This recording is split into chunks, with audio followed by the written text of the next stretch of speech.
Porque como podemos ver, aquí ya está prendido el láser y aquí está la imagen. La corremos,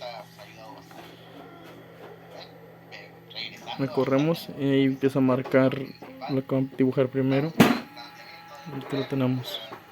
Por ejemplo, al crear, digamos, un ratón, aquí viendo aquí una cosa sencilla, el ratón nació de la necesidad de estar moviendo, pues, o de tener una disposición con la mano de una manera un poquito más ergonómica de lo que fuera el puntero del ratón o el puntero de aquí de una computadora. ¿Cuál es el planteamiento del problema? Tal vez médico, tal vez ergonómico, o sea, desde el punto de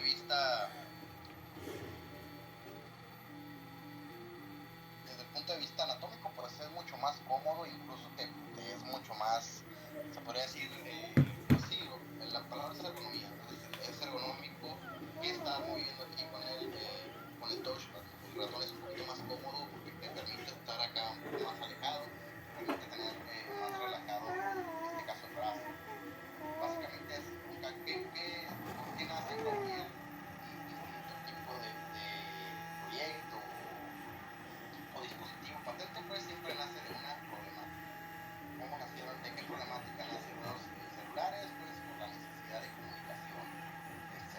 Obviamente aquí van a tener que codificarlo, van a tener que desarrollarlo, mostrar no documentos, pero información que avale lo que están diciendo.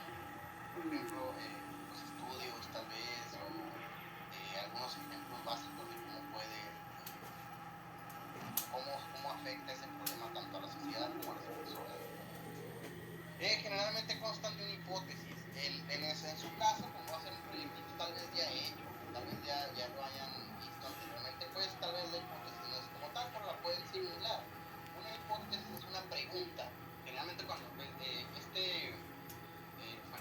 los elementos de un documento así están diseñados para prototipos, más que nada, para una tesis. Generalmente la realizas en bastante tiempo porque primero te planteas una hipótesis o una pregunta: ¿qué pasará si?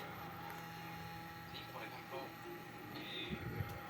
los que crean, por ejemplo, nuevos medicamentos, nuevas drogas, pues parten de una hipótesis. Ahí es donde ya ¿Qué pasará terminó. Aquí llega su punto si de alguna bacteria inicio. reacciona con ciertos Apagamos alimentos? el ¿Qué láser. pasará si le agregamos otra Aquí quedó. sustancia? Parte de Darío.